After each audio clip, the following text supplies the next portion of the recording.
Hello everyone. Welcome to Confessions Jury, where people put themselves on the spot, waiting for your judgment. Sit comfortably and listen carefully, as you're about to hear today's cases.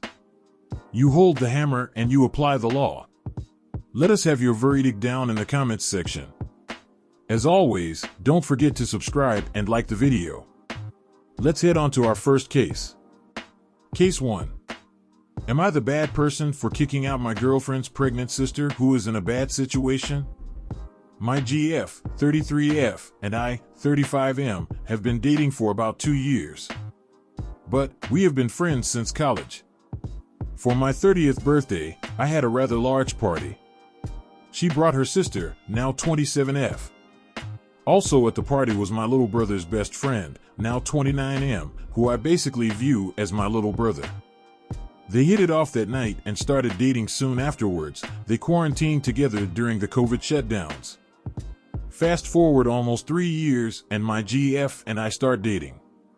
A few months into us dating, my little brother's best friend discovers my girlfriend's sister is cheating on him with a pretty significantly older guy.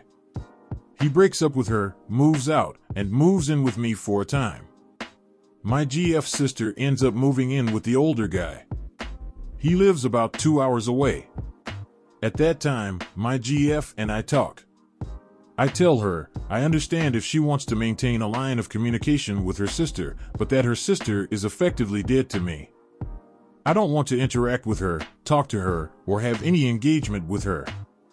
And I will not lift a finger to help her sister in any way, so not ask me. I helped the sister get her job at the time. She says she understands and will respect my boundary. About 4 months ago, my GF's job went back to an office. The company is based out of state. She takes a severance and they let her go. She asks if she can stay with me so she can save on rent until she gets a new job. I agree. Last week, I had to go out of town for 4 days for work. I come home and find that my GF's sister is there. Apparently she showed up in the middle of the night fully distraught. Her boyfriend had been drinking, become belligerent, threatened her, and so she left. She is 7 months pregnant. I tell my girlfriend's sister she has 3 hours to get out of my house before I call the police. The sister leaves. My girlfriend is angry. I told her, she knew my boundary, disrespected, and didn't even call me to get my permission for her to move in. This is a situation that requires 2 yes votes. I told her I would never do that to her despite this being my house, I bought, and pay for. This is causing an ongoing fight, as you can imagine. Am I the bad person? What do you guys think?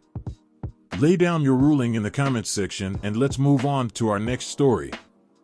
Case 2. Am I the bad person for changing all the locks on my house because my girlfriend keeps locking me out of the bedroom at night? My girlfriend, 36F, and I, 29M, moved into a house that I bought last year. We argued at first about what each room should be. 3 bedrooms, 1.5 baths, 2 living rooms, a garage, and a back patio.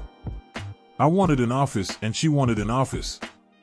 At first I didn't want to, but I gave her the second largest room for her office and the largest became our bedroom. I took a significantly smaller room for my office. She occupied the second living room for herself. We slept together in the bedroom, as would any other couple, for the first few months. We had arguments here and there, but nothing major. After about 3 months, we had a big fight about decisions involving the house. Pest control, upgrades, modifications, etc. She said since it's my house, she will not be bearing any of the financial burden that would come of disposing of the pests and any issues that would come up with the modifications. I wasn't happy at first, but in the end understood her point of view. I took on the financial responsibility. Shortly after this, I got mad and yelled at her during an argument regarding the pest control and the modifications she wants. It was after that point she started locking the bedroom door at night, forcing me to sleep elsewhere. I tried taking the bedroom earlier than her one night, but she just sat there, keeping me from sleeping until I left the room. It took about 1 month for her to get over it and we started sleeping together again.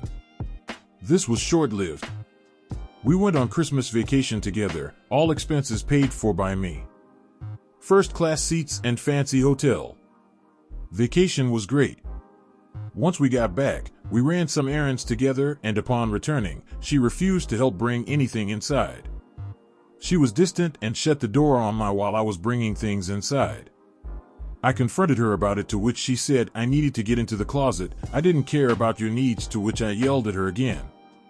She went right back to locking the bedroom door on me.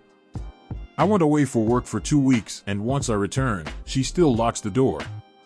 I was fed up with it and changed all the locks in the house.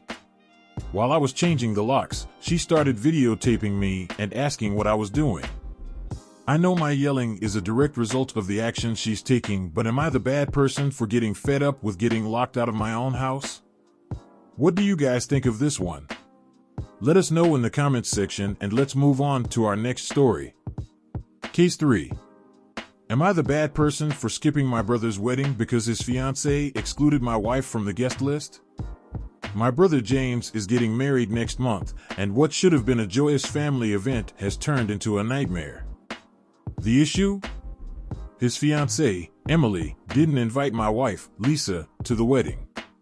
Emily and Lisa have never been close, but I wouldn't call them enemies either. However, Emily has always seemed a bit cold toward Lisa. The tipping point was last year during a family vacation. Lisa, who's naturally outgoing and bubbly, struck up conversations with everyone, including strangers at the resort. Emily, who's quieter and more reserved, seemed annoyed by this. After the trip, she told James that Lisa was attention-seeking and accused her of making the vacation all about herself. I didn't think much of it at the time, chalking it up to personality differences. Fast forward to now, and Emily has made it clear she doesn't want Lisa at her wedding. When I confronted James about it, he admitted it was Emily's decision and said he didn't want to push back because it's her day. He added that I should respect Emily's wishes and come to the wedding alone, for the sake of family harmony. I was stunned. Lisa and I have been married for 5 years. She's part of this family.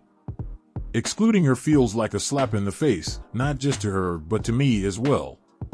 When I told James the first wouldn't attend without Lisa, he accused me of being dramatic and trying to punish him for something out of his control.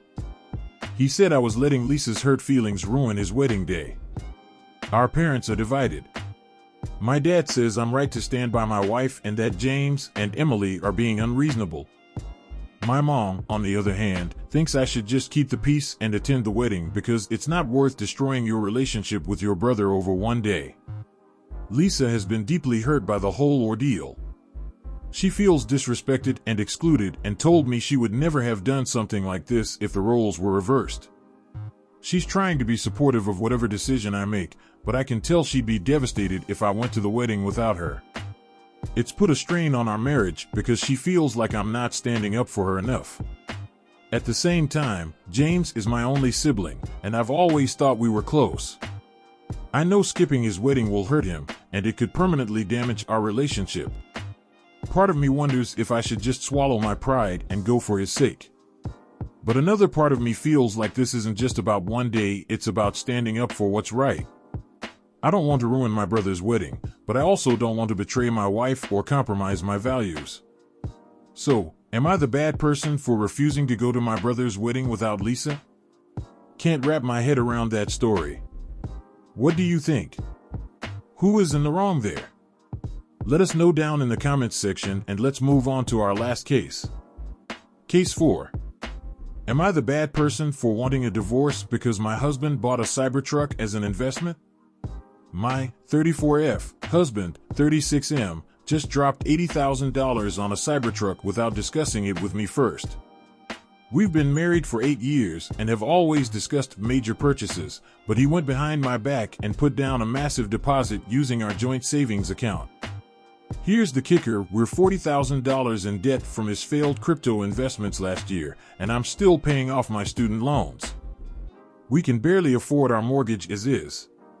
He claims the Cybertruck is an investment and that it will appreciate in value. I already dislike Elon Musk as is, so this really got under my skin. When I confronted him, he said I was being dramatic and that men should be able to make decisions about cars.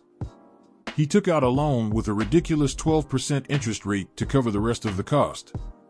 Our credit is already shot from his crypto losses, and this will make it even worse. I'm beyond furious. This isn't just about the Cybertruck, it's about trust, financial responsibility, and respect. He's shown zero regard for our financial stability or my input as his partner. I told him I want a divorce and he laughed it off, saying I'm overreacting about just a car. My friends are split. Some think I'm justified given our financial situation, while some think divorce is extreme over a car. My parents think we should try counseling first. Am I the bad person for wanting to end my marriage over this? You've sat down, you've listened. Now, it's time to state your ruling. What is it gonna be? Let us have it down in the comments section down below. Thank you for watching. Please like this video if you enjoyed it and subscribe for more cases like these. In life, we may run, but we can never hide from true justice. Stay safe, everyone.